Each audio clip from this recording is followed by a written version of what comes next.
How can we learn everywhere? That will be the question of the future.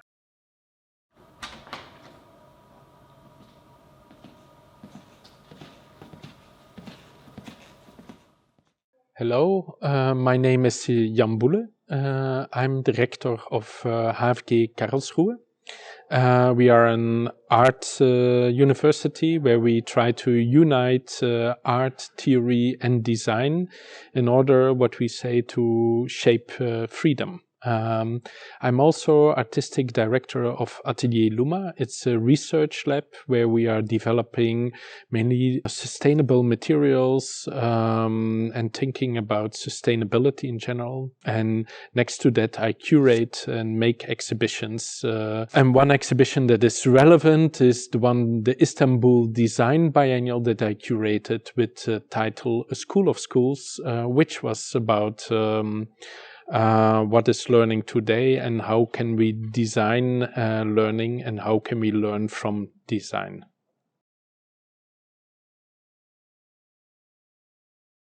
That's a very difficult question, in fact. Which color I see? The first impression is it's two colors that pop up in my head, strangely enough. One is white. White of the possibilities, the white page that is giving all the things that can be filled in and that you can imagine. That is, and another color is probably green, and that's why it is. It has a historical notion where it was the color of a blackboard, of course, in a classroom where things were written on.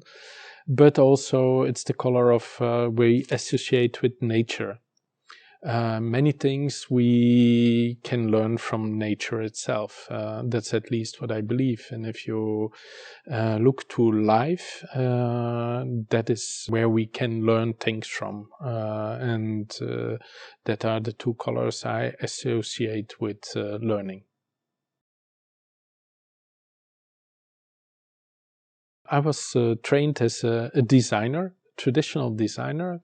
Once in a month, we had a class, which was not really a class, it was a gathering of all the students of the department together with all the professors, and we were sitting around one object. And it could be a chair, that could be another object itself that was designed and produced. And it was in the middle of the space, and we were all sitting around it in a circle. And the first thing we had to do was draw that object. And then the teacher of drawing took the page of some of us and commented why he thought it was really a good drawing and why it was an interesting drawing. And that went on with the professor. This was teaching economy, saying how the value of the chair, what it was, how it was constructed, and but there was then also the professor that was dealing with materials. There was the one that was dealing with history, design history, and we saw to that object from all these different eyes in one day. And at the end of the day, we had to conclude that again with making a drawing. And I found that such an interesting way of learning, that it's never so many different perspectives, that are an object or a topic is never one thing. It's not the economy or the technology or the history or the artistic value. It's not all these different aspects that are important. It is the total. It's the holistic approach.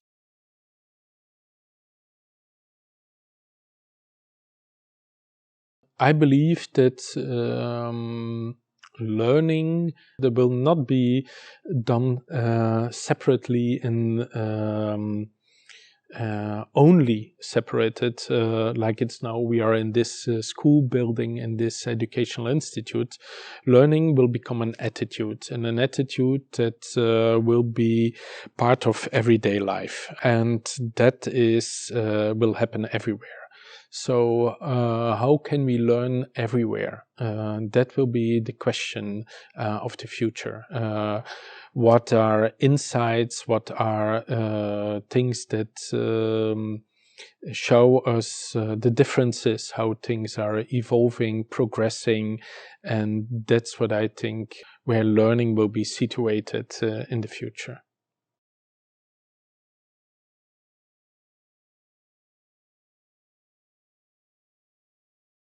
I'm critical and curious. So this combination about being skeptical about what I see, is what I see really what I see? Do I understand what is explained to me?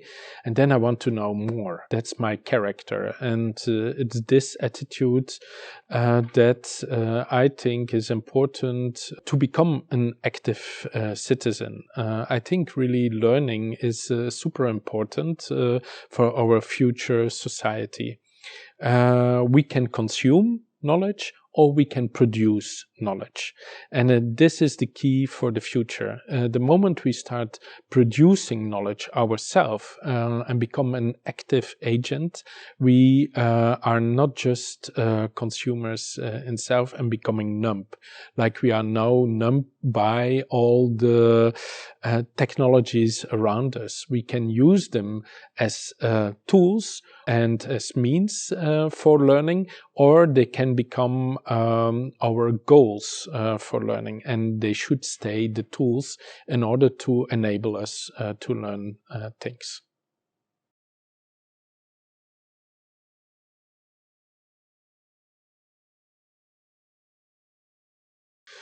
Yeah, I think every good teacher is a teacher that is ignorant, that is not knowing, that is asking questions. What is it about? What are you doing? What are you interested in? Why would you do it? How would you do it? For whom would you do it? That's what a good teacher is. He or she is challenging the students and not prescribing what the student is doing.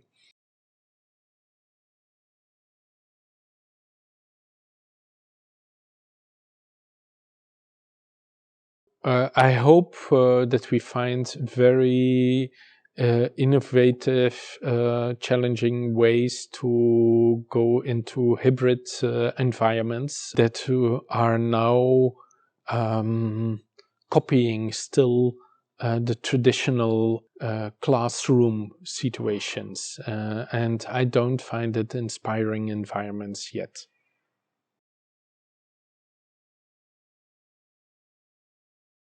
Oh, one experiment that we did is we made an exhibition with the students that was done completely for the camera, for technology itself, because the world is now seen through the eye of the camera.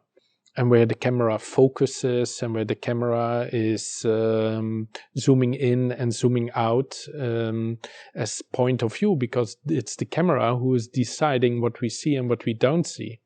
So how are the media are showing us a part of reality and are always reducing that reality.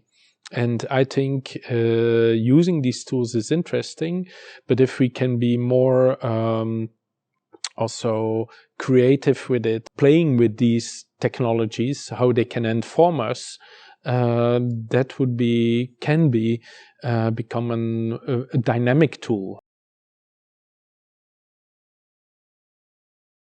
If you really want to add something on the cake, if we want to improve something, if we want to change something, we have to analyze it, we have to tackle it, we have to question it in order to critically, constructively come up with alternatives. Let's say that the world we are living in at this moment, where we have an environmental crisis, we have political crisis, we have pandemic, we have so a health crisis, so we have an accumulation of crises. So we designed this situation. So how can we design a way out? How can the so-called problems that created the solution, how can we formulate truly alternatives? That's where I'm interested in.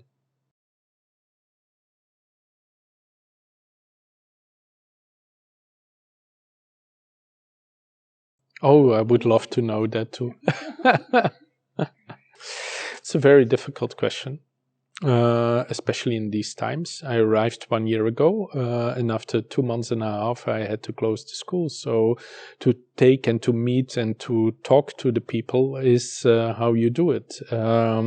But if you are not allowed to have contact and you all have to do it in very binary environments, and binary, I mean the 0 and the 1 and the black and the white and the on and off environment, and the online and the offline situation, then it is very difficult to take them. But to look for what they are doing well and to look how they are pushing things further with the limited capacities that they have at this moment, and to embrace their criticality and to turn that in constructive energy to change something. Yeah.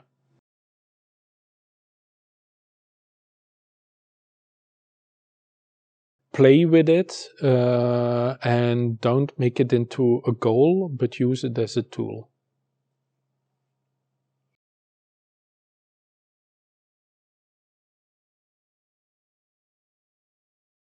That it's especially for the look, we are here working a lot with image thinkers, people that are not language based, that are very intuitive and emotional and dealing with that. So that means that the analytical, rational approach that probably programmers and other developers have are not always fitting with the products and the services that are developed for that kind of mindset.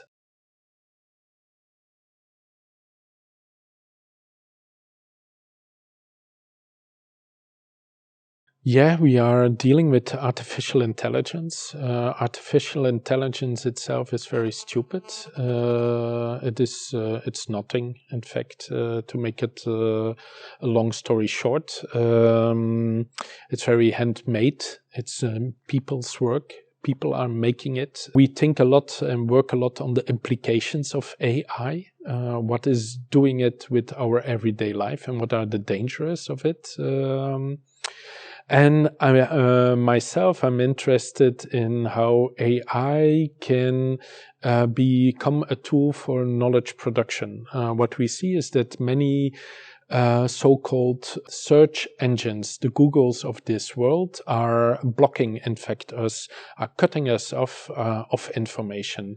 And if you are able to program and develop yourself AI, you're able to find knowledge and to find certain texts and topics that need to be addressed. So I'm interested in the people that are working on alternative search engines to bypass the Googles of this world that are putting us, that are making us really numb.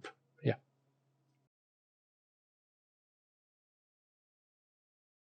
It's not about knowledge, it's about an attitude.